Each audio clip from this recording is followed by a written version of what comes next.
A continuación, Noticiero Telesucesos. Clasificación A. Apto para todo público. Un noticiero pensado para usted porque se lo merece. Nos acercamos a la realidad desde diferentes perspectivas. Noticiero Telesucesos. Primera parte del Noticiero Telesucesos con las noticias más importantes del día.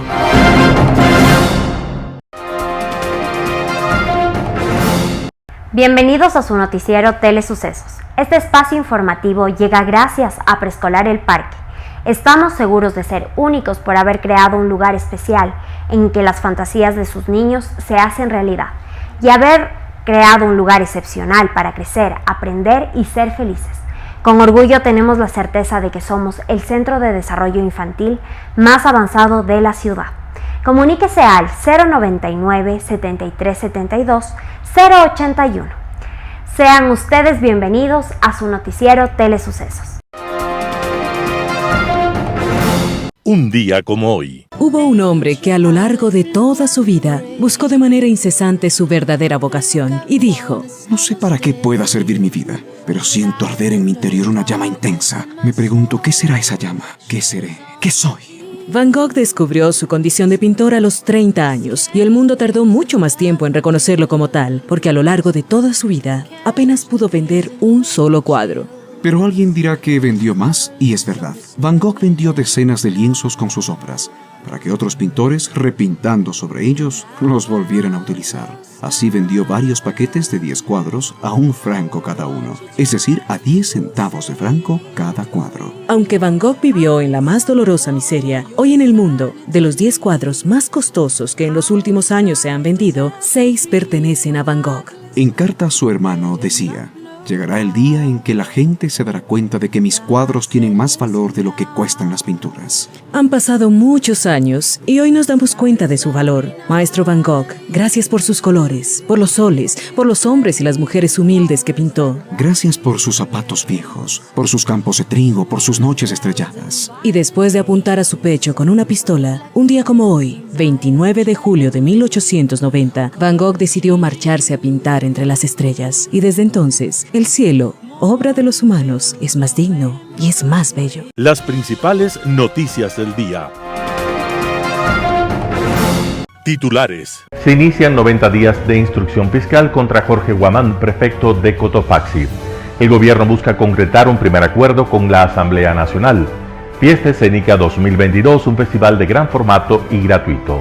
Homologación salarial a 160.906 maestros se aplicará en 90 días. En el segmento de opinión, el proyecto golpista sigue en marcha. En política internacional, amenazas en el lejano este. Los editoriales serán de Ramiro Ruiz, Sócrates y la democracia. Martín Pallares, el súper de bancos es un peligro público.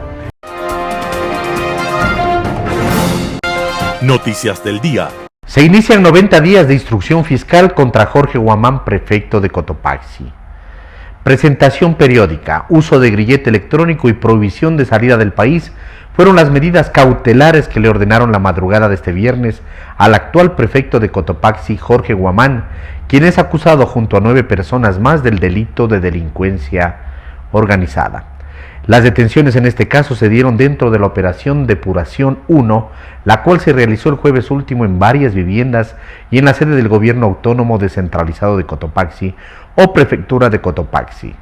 9 hombres y una mujer, Margot T., son parte de la lista de procesados. Esta última recibió las mismas medidas cautelares que el prefecto Guamán. La etapa de instrucción fiscal durará 90 días y en ese tiempo la Fiscalía de Cotopaxi deberá definir si existen los elementos que determinen la existencia de ilícitos en el manejo económico de la prefectura de Cotopaxi, así como algún tipo de irregularidades en adjudicación de contratos. En el 2023, Guamán completaría 2 periodos como prefecto y mantiene una postulación para ser alcalde de La Tacunga. Desde el sector indígena se habla de que es una persecución política y de que no hay elementos contundentes en los 25 cuerpos del expediente que sustenten las acusaciones de delincuencia organizada que hace la Fiscalía. Piden que exista transparencia en la investigación y que la justicia sea independiente. El gobierno busca concretar un primer acuerdo con la Asamblea Nacional. El gobierno del presidente Guillermo Lasso propuso este 28 de julio de 2022 que la primera reunión con la función legislativa se realice entre el lunes o el viernes de la próxima semana. El Ejecutivo respondió por escrito al presidente de la Asamblea Nacional, Virgilio Saquicela, que a inicios de esta semana hizo un llamado al diálogo para encontrar acuerdos mínimos sobre temas relevantes para el país. Hay que evitar que leyes importantes relacionadas con los derechos de los ciudadanos sean vetadas totalmente, señaló el presidente del órgano legislativo el lunes en Guayaquil. Para esto se propuso la creación de una comisión mixta que fue aceptada en la misiva firmada por el ministro de Gobierno Francisco Jiménez con el aval del primer mandatario. Este sería el primer paso del acercamiento. Lo siguiente será definir la agenda conjunta que, según Jiménez, debería tener como prioridad temas como la generación de empleo, la promoción de inversiones, la seguridad ciudadana y la relación estable entre Ejecutivo y Legislativo. En la carta se aclara que el presidente Lasso ha estado abierto a conversar con la Asamblea, así como con sectores sociales, siempre que se lo haga de forma respetuosa, sobre bases concretas y de forma transparente. Fiesta Escénica 2022, un festival de gran formato y gratuito. En el marco de Agosto, Mes de las Artes, del 28 de julio al 14 de agosto, se realizará la Fiesta Escénica de Quito, FIEC, festival coproducido por la Fundación Teatro Nacional Sucre y la Comisión Técnica Bicentenario de la Secretaría de Cultura, que tiene por objetivo instituir un encuentro urbano para la creación, producción y circulación de bienes y servicios culturales en el rama de las artes escénicas, ampliando y modernizando las estrategias de difusión y formación de nuevos públicos.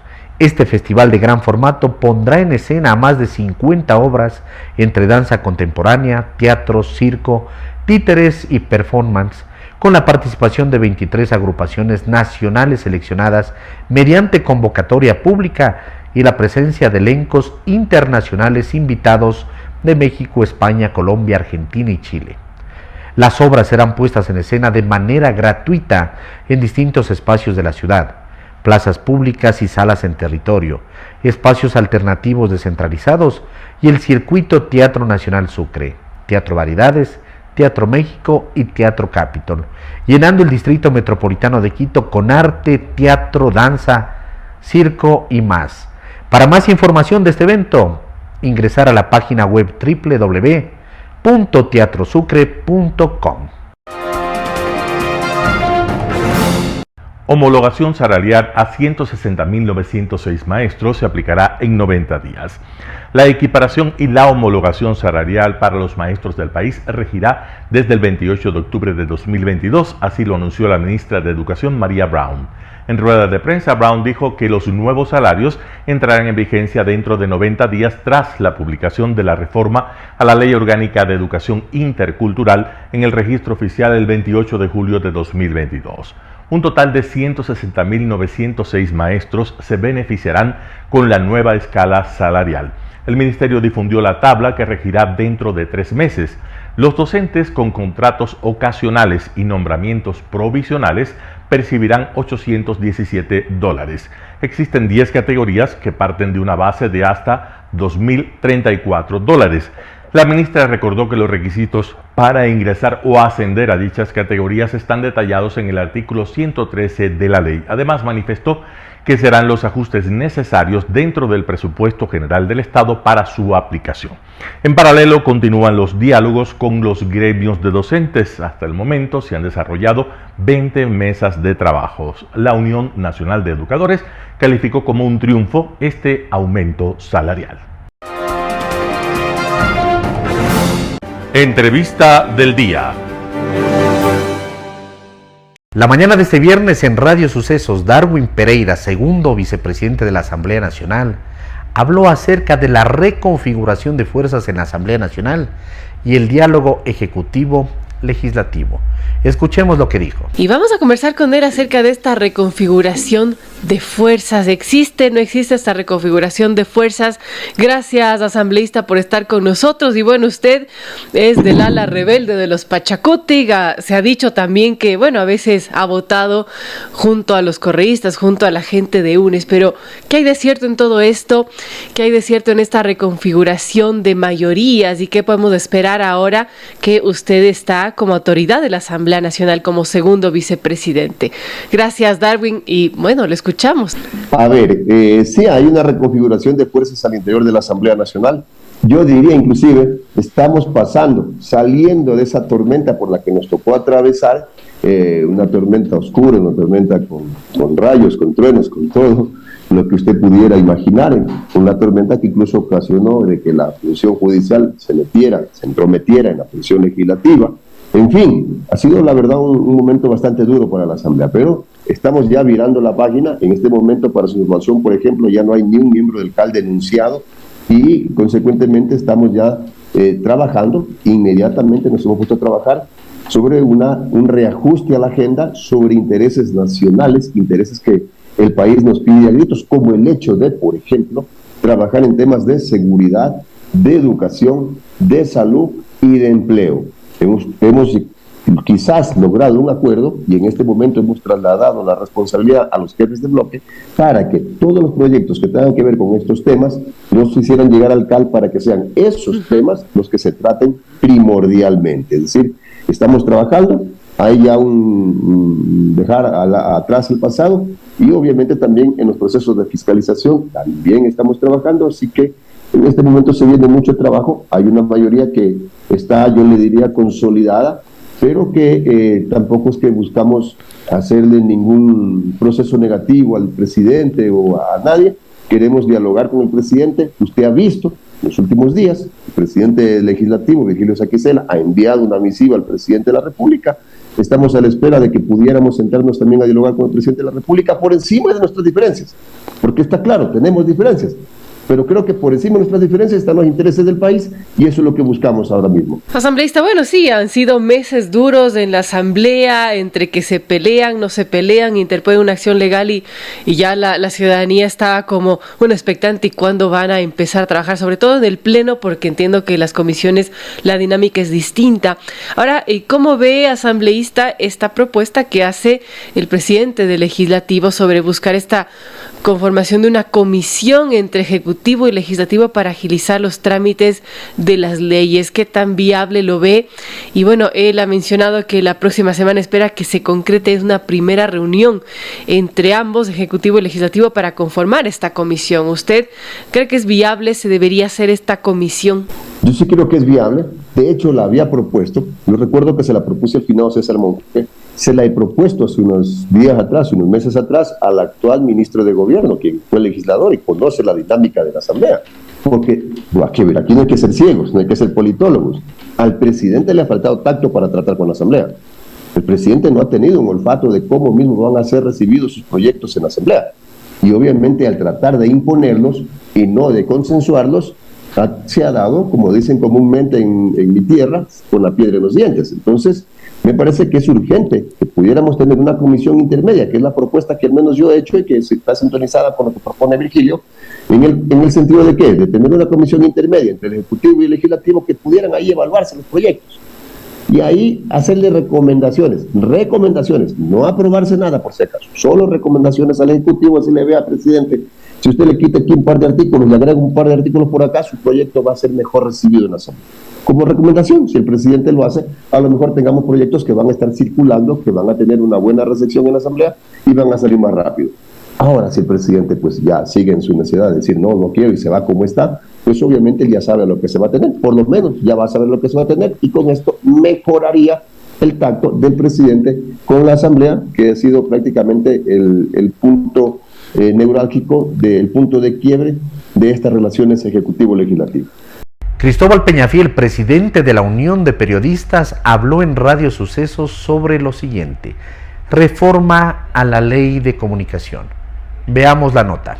Bueno, ¿cuál fue la primera reacción que tuvieron ustedes como gremio después de conocer lo que hizo la nueva mayoría? Que fue lo primero que hizo, además. Bueno, la primera reacción que tuvimos quienes pertenecemos a la Unión Nacional de Periodistas del Ecuador, a la UNEP, fue una reacción de asombro y también de preocupación y, por qué no decirlo, de tristeza, porque se supone que estábamos superando momentos muy difíciles en los que la prensa ecuatoriana había sufrido una serie de atropellos, persecuciones, una serie de vejámenes, de descrédito, y cuando justamente se estaba superando eso, aparece esta nueva ley. La ley ya se venía tramitando, inclusive la propia UNEP había entregado una serie de observaciones en las que con sus aportes pensaba que podía contribuir para que sea una ley que proteja la libertad de expresión, para que sea una ley que más bien fortalezca la libertad de expresión, que era la idea, suponemos nosotros, al hacer ese nuevo cuerpo legal. Pero no, resulta que algunos cambios con los que aparece la nueva ley de comunicación son absolutamente lesivos, son regresivos en derechos, son contradictorios, y lo que hacen es encauzar a los periodistas hacia los tribunales de justicia. Milton, trabajar con una espada en la espalda, estar entre la espada y la pared, siempre será complicado. Nos hemos acostumbrado, pero ya no queremos eso. Lo que nosotros hemos estado luchando, estado peleando para que el periodista y la profesión de periodista sea respetada, sea considerada, porque es parte fundamental de la sociedad, Milton. Claro, acostumbrarse a como hemos venido trabajando desde 2013 hasta 2017, después se fue aflojando un poco al 2019, y llegó el presidente Lasso y la desactivó al derogar el reglamento. Pero antes de analizar los puntos más polémicos de esta ley, Cristóbal, yo quiero preguntarte, ¿por qué crees que hicieron esto? ¿Era necesario? ¿Por qué? Digamos, ni siquiera es que se debatió mucho o se puso a la opinión pública a debatir mucho en la propuesta de minoría. ¿Por qué hicieron esto? Por un asunto, Milton, tú y yo que hemos estado en muchas coberturas, porque los chicos de la prensa se están saliendo de control. Es decir, ¿quiénes son los chicos de la prensa? Sí, posiblemente ellos lo que creen que la prensa, la misión de la prensa es llevar un micrófono y tomar sus declaraciones, llevar una cámara, filmar, y decir, y que la prensa no tenga su opinión, que no se asombre de las cosas que pasan, que no vaya al fondo de los temas que está investigando. Y entonces ellos piensan que ya cuando vuelvan a ser poder, van a contar con una ley que les permita tener el control de la prensa, de los medios de comunicación, el control de la opinión pública, y además ni siquiera quieren opinión pública, porque hay artículos en donde, o un artículo por lo menos, en donde claramente se nota la intención de quitar de los medios de comunicación a los articulistas, de quitar de los medios de comunicación los editoriales, la postura de cada uno de los medios. Un panorama de noticias para su estatura intelectual.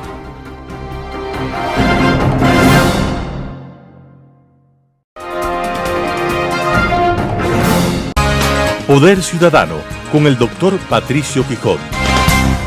El plan de desestabilización sigue en plena marcha.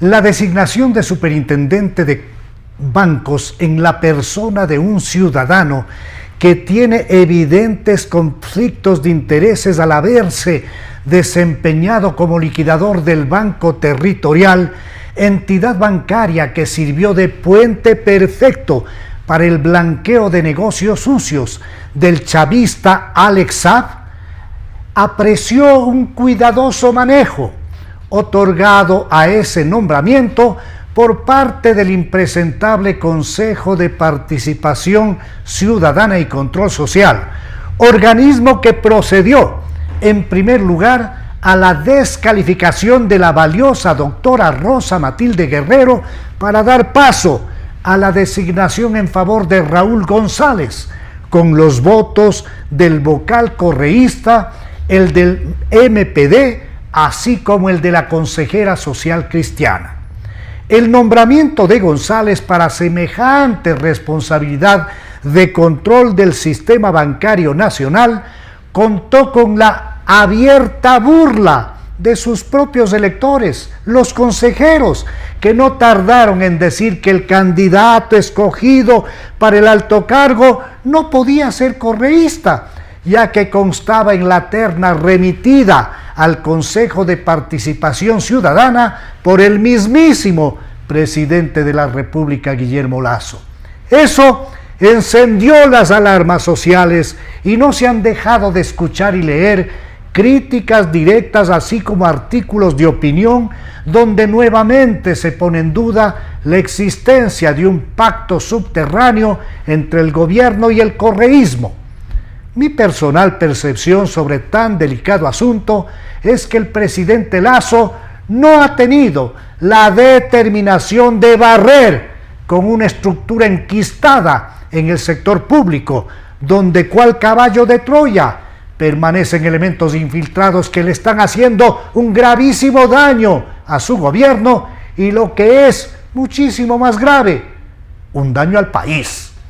El plan de desestabilización democrática ha recuperado brújula y está en plena marcha en la mediocre y descalificada Asamblea Nacional, donde tras la destitución de Guadalupe Llori ya se apreció la reconstitución de una mayoría que estuvo dispuesta a destituir al presidente de la República, Guillermo Lasso, que incluyó el voto del presidente de la función legislativa, Virgilio Saquicela, a quien esa mayoría no dudará en desbancarlo, en descartarlo, tras haberse designado a la señora Marcela Holguín como segunda vicepresidenta y al rebelde de Pachacutic, Darwin Pereira, para ocupar una segunda vicepresidencia. Marcelo Holguín es la primera. Con Holguín en la presidencia de la Asamblea en el momento en que le desbanquen a Saquicela, el correísmo y sus aliados no dudarán un segundo en buscar cualquier pretexto pseudo constitucional para que tenga éxito su agenda golpista. Mientras el perverso plan sigue su curso y afinamiento diario, al parecer, el déficit de gestión política del ministro de Gobierno hace que no se adopten las urgentes e indispensables medidas para que el gobernante pueda continuar con su agenda de reactivación de la microeconomía ecuatoriana, que es lo que verdaderamente le importa a una población sumida en la pobreza, en la falta de oportunidades de empleo y trabajo y martirizada por una creciente violencia criminal.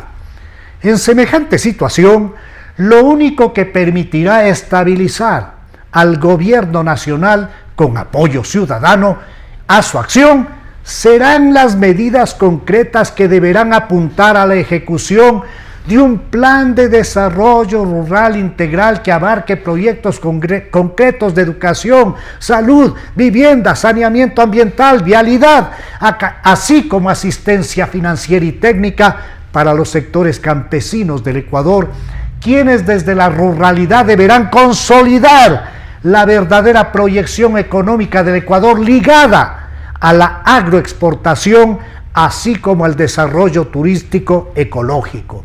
De la misma manera, el gobierno deberá implementar la ejecución de un vasto plan de vivienda social con especial acento en la vivienda productiva rural, donde con asociatividad los campesinos puedan tener techo propio, así como unidades productivas que les permita multiplicar por miles proyectos exitosos como el de El Salinerito de la provincia de Bolívar. Al gobierno del presidente Guillermo Lasso Mendoza le toca tejer, con la urgencia que la salud democrática del país amerita, una sólida alianza con el pueblo ecuatoriano a través de la urgente ejecución de proyectos concretos y obras de desarrollo económico, social y de seguridad ciudadana. Si no se logra interpretar, esto es, leer bien lo que está ocurriendo en la con la irresponsable clase política ecuatoriana que ha ensamblado un clarísimo y peligroso proyecto de desestabilización en la línea única de lograr impunidad para un exmandatario que desde el exterior dirige acciones que se ven reflejadas en las decisiones de la Asamblea Nacional y en el calentamiento de calles. Si no se ve, si no se advierte lo que estoy anunciando, ese nefasto populismo, junto a sus aliados, se han vuelto a colocar peligrosamente de espaldas de las verdaderas necesidades de un pueblo noble y desesperado que a gritos exige a sus autoridades trabajo, salud, educación, justicia y seguridad integral. Global Hoy con Alan Carney. Como si el mundo no tuviera suficientes preocupaciones con la recesión e inflación mundiales, posiblemente inevitable la primera y cada día creciente la segunda, con los consiguientes efectos de inseguridad y conmoción social y del empobrecimiento general que las inflaciones provocan por la pérdida de valor del dinero en las sociedades donde ocurren y que afecta con especial crudeza a quienes viven de un sueldo fijo, a los pensionistas y a los informales. Y que debamos además hacerlo por los juegos de poder en que se embarcan los líderes de las poderosas naciones del mundo y de otras que no son tanto.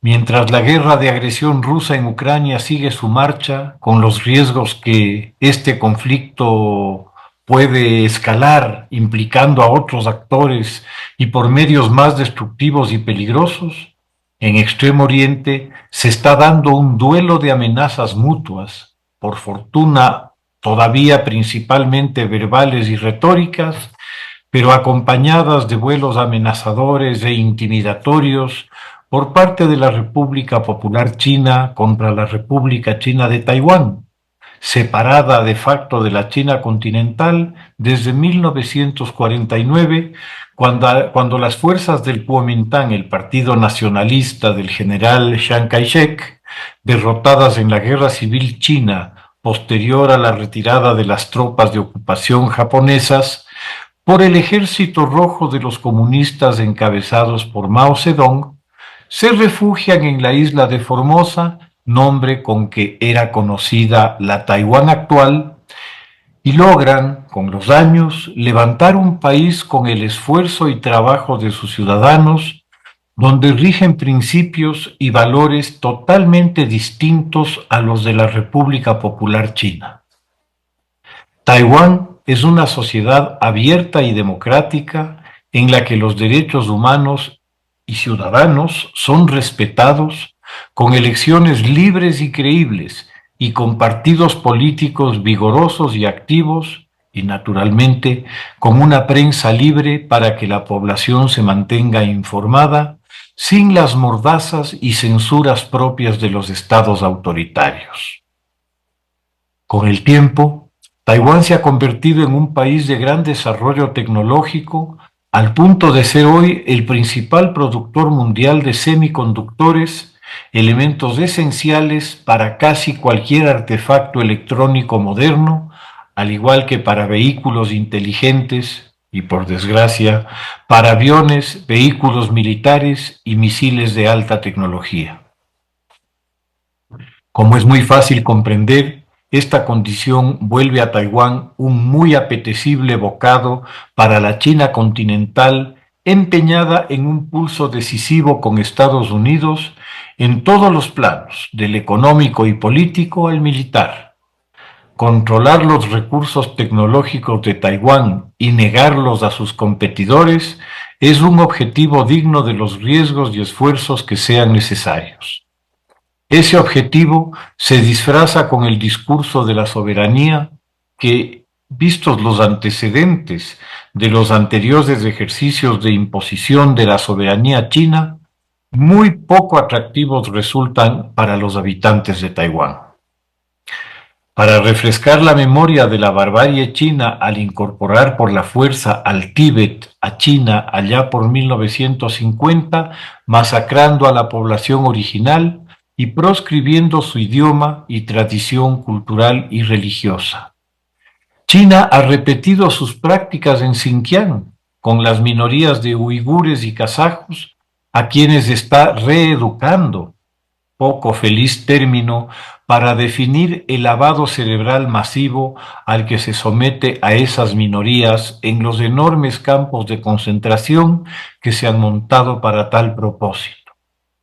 Y para no dejar duda alguna sobre sus métodos, basta comentar la supresión de todas las libertades y garantías en Hong Kong que la República Popular China se había comprometido solemnemente a respetar durante 50 años en el tratado celebrado en 1997 con la Gran Bretaña para la restitución de la ex colonia. Con estas acciones, China se ha convertido en su principal enemigo en su intento para la reunificación del país, pues el régimen, además de su intolerancia e irrespeto por las diferencias, ha demostrado que su palabra y sus compromisos poco valor tienen ante su obsesión por el control absoluto del poder y la imposición de una cosmovisión única y excluyente dictada por el Partido Comunista, única entidad política permitida y único pensamiento aceptable. Para Taiwán, la perspectiva de perder sus libertades políticas y ciudadanas y de convertirse forzosamente a la nueva religión bajo el sumo sacerdote y a la vez emperador Xi Jinping no parecería ser una alternativa que los entusiasme.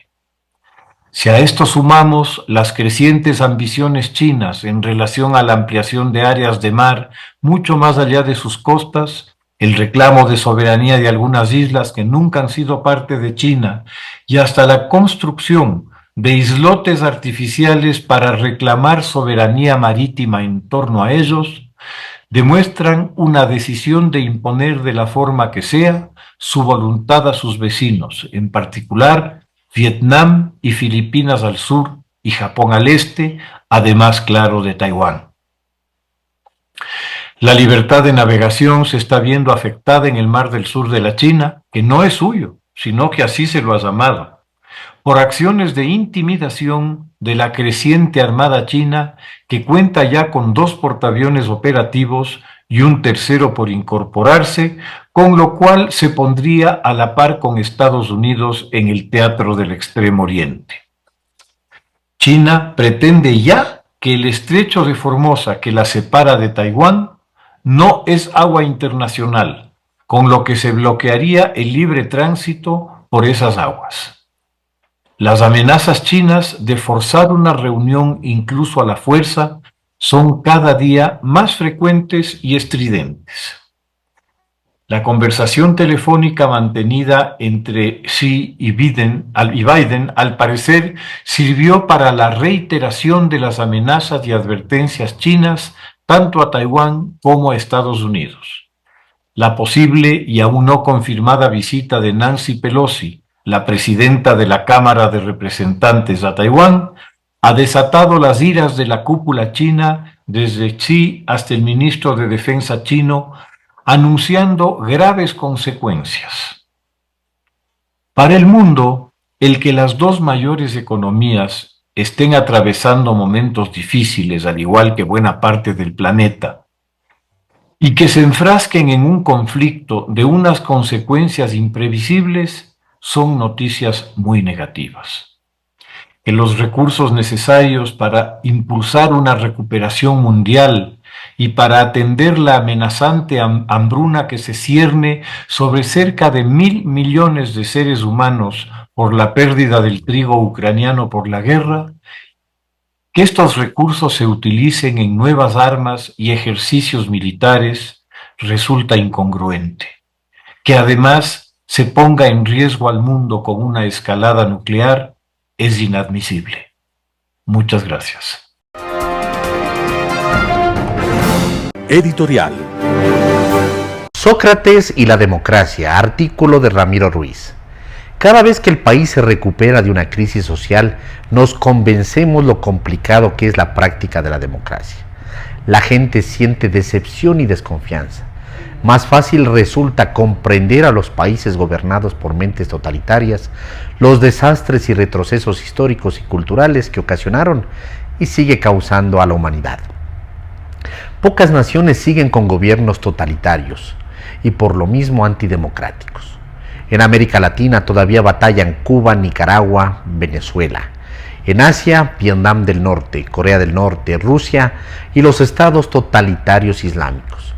Rige la dureza y control absoluto de la sociedad y las personas.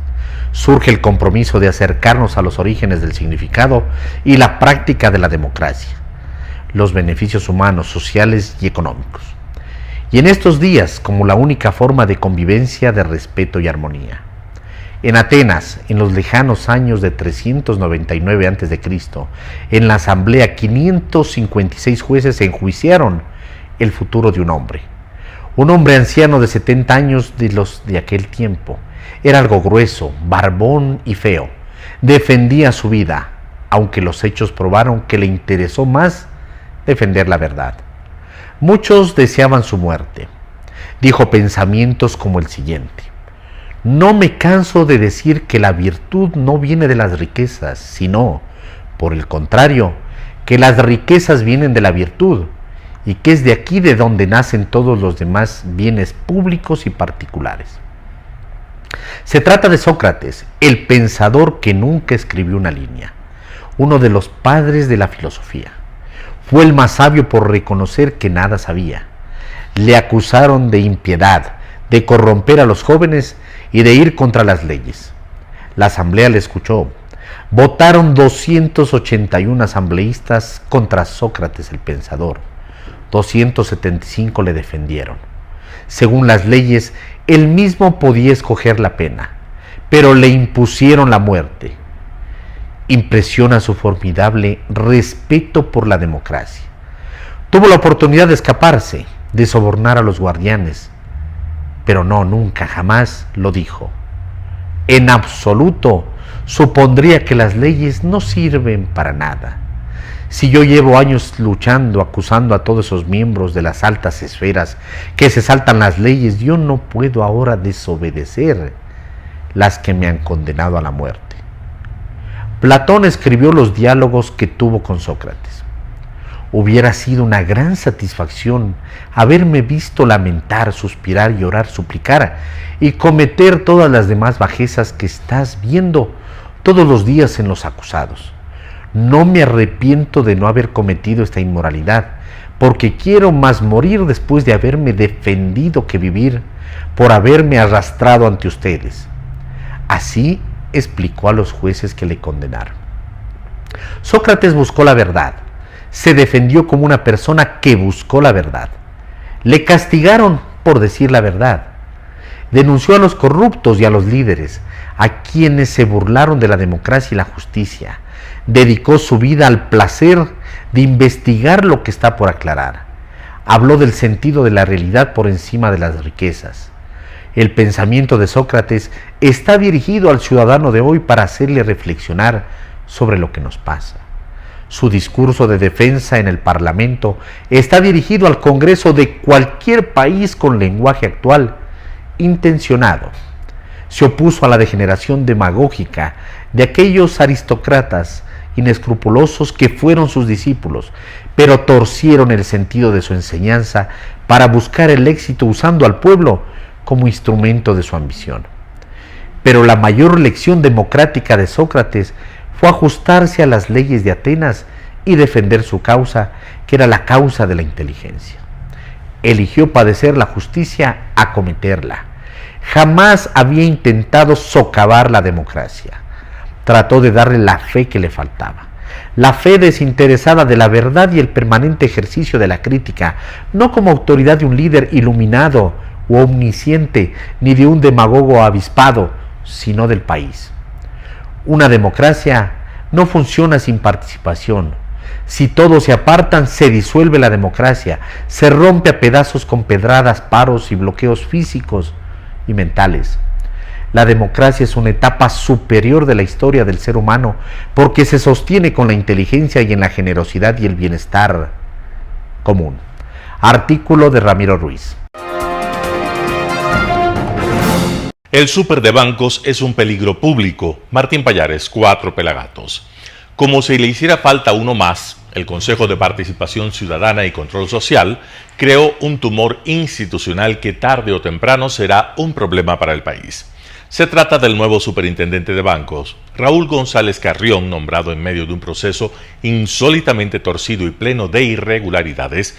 Asumirá dentro de poco uno de los cargos más delicados de la institucionalidad, a pesar de estar inhabilitado. Tiene conflicto de interés y ocultó información para poder ser elegido. Es decir, mintió al organismo que lo nombró. Carrión era liquidador de 2 entidades financieras al momento de ser elegido, el Banco Territorial y la Asociación Mutualista de Ahorro y Crédito para la Vivienda Guayaquil. Es más, González presentó la renuncia a la mutualista el 20 de julio, cuando ya fue elegido, y de lo que se sabe, no ha sido aún aceptada por las autoridades de la actual Superintendencia de Bancos. Pongo en su conocimiento mi renuncia irrevocable al cargo en mención, en razón de que he sido designado por parte del Consejo de Participación Ciudadana y Control Social como primera autoridad de la Superintendencia de Bancos. Fin de la cita. Algo similar ocurre con el Banco Territorial. La Intendencia Nacional de Bancos emitió un certificado el 18 de julio, un día antes de ser nombrado, en el que se aseguraba que González era, a la fecha, liquidador de ese banco. Eso significa que tenía 2 funciones como liquidador al momento de ser nombrado, con honorarios que, de lo que se sabe, no están por debajo de los $4,000 mensuales. Haber sido liquidador de una entidad financiera es sin duda motivo de conflicto de interés, más aún si esta gestión no ha sido auditada y evaluada por el organismo rector que precisamente es el que va a presidir en pocos días González. No existe por ahora ni informes de su gestión hechos por él, ni resolución de la superintendencia sobre el tema. Resulta que será él mismo quien decidirá sobre su trabajo. Pero sus problemas no terminan ahí. Existe otro motivo que lo inhabilita de raíz para ejercer el cargo. González es gerente y representante legal de una empresa que tiene relaciones contractuales con el Estado. Y eso está prohibido en el artículo 24 de la Ley Orgánica de Servicio Público. Ningún funcionario público puede tener contratos con el Estado. Y es un dato que ocultó en su declaración juramentada al Consejo de Participación Ciudadana y Control Social. La Superintendencia de Compañías se negó a extender un certificado de no tener procesos adjudicados o contratos pendientes con el Estado para la fecha en que el Consejo de Participación Ciudadana lo nombró superintendente. González aparece como gerente y representante legal de la empresa RGPA Scioli y Compañía S.A., que mantiene un contrato con Acerías Nacionales del Ecuador de propiedad estatal. Este dato fue expuesto por Hernán Ulloa, presidente del Consejo de Participación Ciudadana y Control Social, minutos antes de que ese organismo lo nombrara. Si bien Ulloa votó en contra y advirtió de ese problema, no hizo nada para evitar la votación. Podía al menos haber suspendido la sesión hasta analizar mejor los antecedentes de González Carrión. Por ejemplo, los procesos pendientes planteados por clientes del Banco Territorial que se sintieron perjudicados por su trabajo. Ahora que es superintendente, será él quien los procese. González será juez y será parte.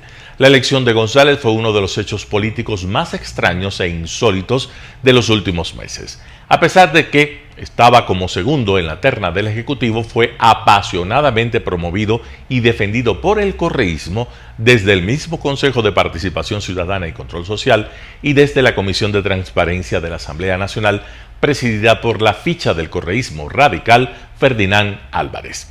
González fue descalificado por el Consejo de Participación Ciudadana y Control Social y al día siguiente se reconsideró su caso de forma ilegal y elevado a la categoría de ejemplo por los correístas. Si bien la versión que salió de Carondelet es que González se viró luego de que la candidata que presidía la terna, Rosa Matilde Guerrero, fue descalificada, hasta ahora no se ha explicado cómo alguien conocido por su afiliación al correísmo fue incluido por el gobierno en esa terna. En su elección se rompió la mayoría anticorreísta que el gobierno había logrado articular en ese organismo para evitar que esa corriente, aliada con el social cristianismo, coloquen a funcionarios hechos a la medida de sus intereses, como el nuevo Contralor. Que una persona elegida en esas circunstancias y con evidentes conflictos legales y de idoneidad haya sido nombrada como la máxima autoridad controladora de la banca es un problema para la institucionalidad. Que haya mentido y que haya ocultado información lo convierte en un peligro público como funcionario del Estado. Martín Pallares, 4 Pelagatos. Noticias internacionales. El compostaje corporal es una tendencia que está ganando adeptos en Estados Unidos, una iniciativa para vivir de formas más ecológicas aún después de la muerte. Aunque a simple vista este negocio parece una funeraria cualquiera, The Natural Funeral rompe paradigmas en Lafayette, un municipio del estado de Colorado, pues ofrece una alternativa holística y ecológica a los productos químicos tradicionales de embalsamiento. Nosotros mismos en nuestra vida personal reciclamos, reducimos el consumo de cosas, caminamos cuando podemos en lugar de tomar el auto. Aquí ofrecemos un entierro verde, cremación con agua, que es una forma ecológica de trabajar el cuerpo, y más recientemente comenzamos a ofrecer compostaje corporal o restos naturales. El compostaje corporal convierte los cadáveres en tierra orgánica y rica en nutrientes en una caja de madera aislada, donde la bioquímica de la descomposición genera suficiente calor como para destruir los gérmenes restantes. Dentro de este recipiente van astillas de madera, alfalfa y paja, junto con el cuerpo de un ser querido. Y, en unos 4 meses, estas astillas de madera, paja y alfalfa, que se denominan agentes de carga en la terminología del compostaje, junto con el cuerpo, se han convertido en una hermosa tierra rica en nutrientes. Along with the body have converted to a beautiful living soil.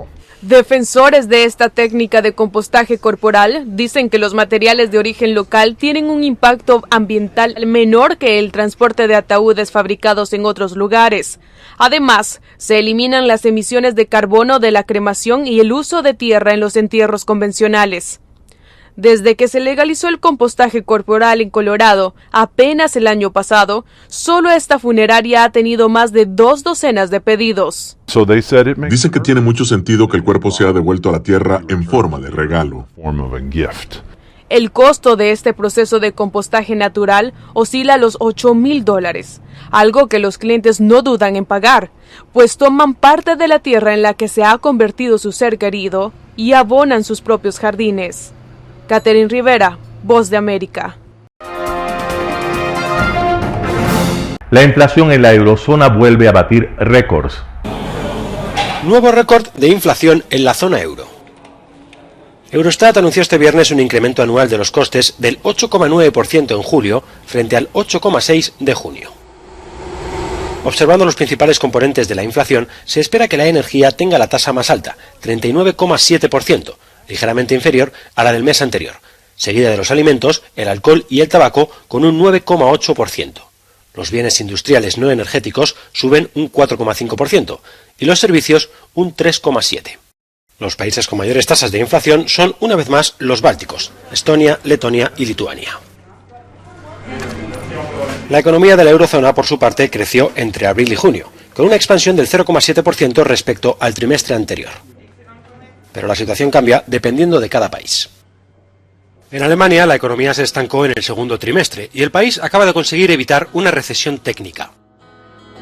El Producto Interior Bruto alemán no ha variado, tras crecer un 0,8% en los 3 primeros meses del año. La inflación récord pesa sobre los consumidores y sobre la industria. Tendrá que ver con lo que ocurra con los suministros de gas de Rusia, explica la asesora económica de CEPR, Vicky Price. Esos son los asuntos que están preocupando a los mercados, y a Alemania en particular. Lo que va a pasar después ya lo asumen los pronosticadores. Va a haber una caída del PIB en Alemania, y el resto de Europa probablemente la seguirá. En Francia, la sombra de la recesión se ha ido disipando. Tras un primer trimestre con el PIB cayendo, el país ha registrado un crecimiento neto del 0,5% en primavera. La subida de los precios al consumo en Francia se aceleró de nuevo en julio hasta alcanzar el 6,8% en un año. Es la cifra más alta desde julio de 1985. Con todo, la guerra de Ucrania y la dependencia de Europa de la energía rusa mantienen muy vivo el riesgo de recesión. En el estado de Veracruz, México, fueron rescatados casi 100 migrantes abandonados en un camión.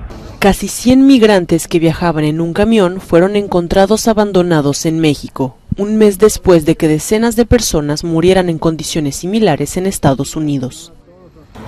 Las autoridades informaron que los migrantes fueron descubiertos el miércoles por la noche en una carretera del estado de Veracruz, y dijeron que el vehículo que se dirigía a la frontera con Estados Unidos fue abandonado por el conductor. Hasta el momento 98 y seguiremos atendiendo aquí. ¿Han encontrado a niños también? Sí, encontramos a uno de ellos hasta el momento. Se cree que unos 100 migrantes más huyeron, según dijeron testigos a los medios de comunicación mexicanos. También se informó de que una docena de personas habían sido trasladadas al hospital debido a contusiones y síntomas de asfixia. En junio, más de 50 migrantes murieron después de ser abandonados en un camión bajo un sol abrasador en San Antonio, Texas. El transporte de migrantes en camiones abarrotados es uno de los métodos más peligrosos utilizados por los traficantes de personas en México.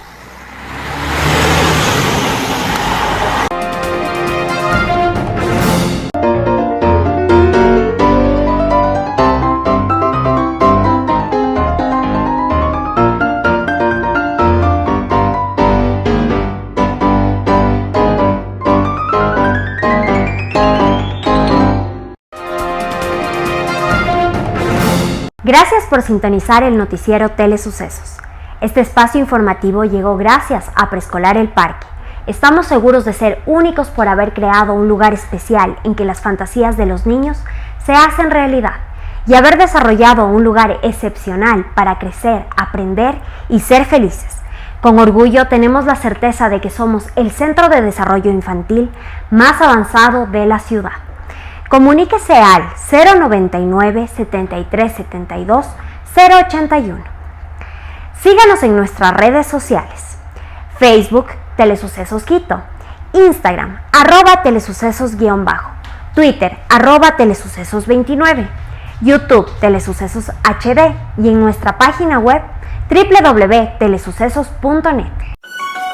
El noticiero Telesucesos es retransmitido de lunes a viernes a las 7 horas por Radio Planeta Sur 106.1 FM de la ciudad de Loja. Noticiero Telesucesos.